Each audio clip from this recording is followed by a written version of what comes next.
Hi, welcome along. We're going to do a little video now about total internal reflection.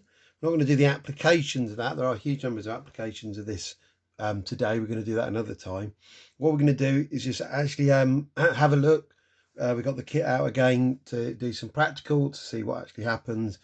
And then we're going to look at the basic maths of what's going on and how we can relate critical angle to refractive index.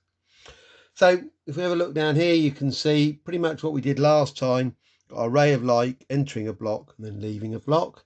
The difference is this time is that what I've said, where we've got it centered down here, what we're doing is we're going from a slower material into a fast material. We're going from the glass to the air. And as you can see, that's created a bending away from the normal, hasn't it? That's that normal, is that line there. I've got it all lined up, so that was 0 degrees here. So a bit less confusing than to go the other way. So angle of incidence of 30 degrees, and then you can see we've gone around from 180, 10, 20, 30, 40, nearly 50 degrees for the angle of refraction. Now, you can see we've got a potential problem coming up, haven't we? Because this angle is bigger than that angle, it looks like we're going to run out of angles of refraction before we've done the whole range of angles of reflection.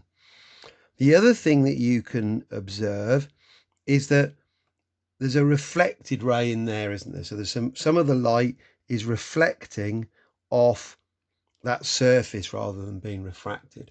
And as I twist round, you can see that reflected ray is getting stronger and stronger.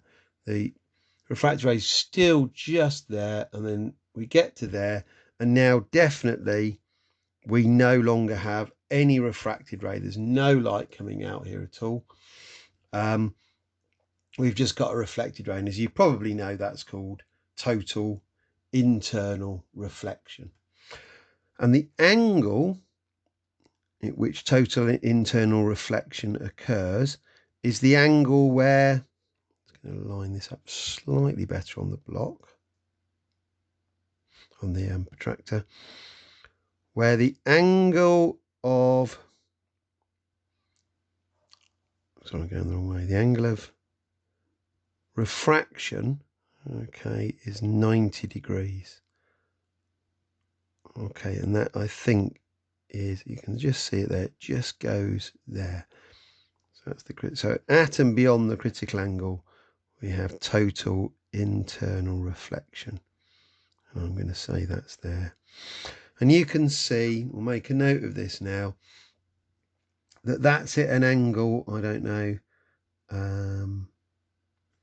44 degrees. Okay, and we'll use that in our maths. I'm going to turn out the torch because actually I'm hoping that will gain up the video camera a bit. And then we're just going to fairly quickly whiz through some maths in here. I'm just going to try sticking the light on actually. So what we said yesterday was n1 sine theta 1 equals n2 sine theta 2. And of course we can apply that to what we've just done, making sure of course that we show that theta 2 is bigger than theta 1. Always following the line, we always go from n equals 1 to n equals 2. So what must be true at the critical angle? Well, what I said was at the critical angle, theta 2 would become 90 degrees. So we're looking at this situation here. So this is the critical angle now, and that is 90 degrees. So let's substitute what we know into this equation. We've got n1 sine theta c, the critical angle, equals n2 sine 90. That's, and I'm sure you know that sine 90 is 1. So that just gives us n1 sine theta c equals n2. So sine theta c is n2 over n1.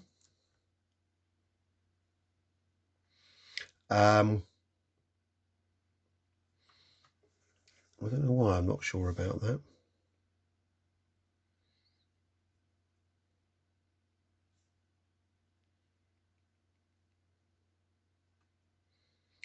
No, that's absolutely right. Because in the case we were working on, because we were going into air, sine theta to n2 is equal to 1. So what I'd like you to do, given the number we've just got, is if theta c equals 44 degrees, can you all have a go at finding the critical angle? Okay. Right then, where's that calculator gone? Here we go. What we know is that sine theta c is sine 44 is 1 over n. So n is equal to 1 over sine 44. I mean, we don't have to do it like this, but I think it's as easy as anything. And then on the bottom here, sine 44, closing the bracket. Okay, gives us a refractive index of 1.43. Great. That's mainly what you need to know. Let me just throw in a few bits and pieces, which I know from experience students have found confusing. So let's just take a different example. Let's say that we know that the critical angle is 50 degrees.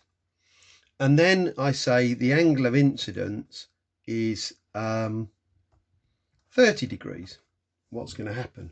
Well, I think in this first instance, if we draw a picture, okay, let's have that, we'll draw that in as our critical angle. That's theta c. And we're actually coming down at a smaller angle than that. So when the angle of incidence, so the angle of incidence is less than theta c, we get refraction. However, if the angle of incidence is greater than or equal to the critical angle, then we only get total internal reflection. So let me just show that. So there again, there's theta c. Here's an angle of, here's a ray coming in where I exceeds critical angle, and that will just undergo total internal reflection. Sometimes the exam board draw, I don't quite like it myself, it really doesn't have any amplitude. They'll draw in the 90-degree refracted ray for when the refracted ray, sorry, when we're at the critical angle, we have a refracted ray at 90 degrees.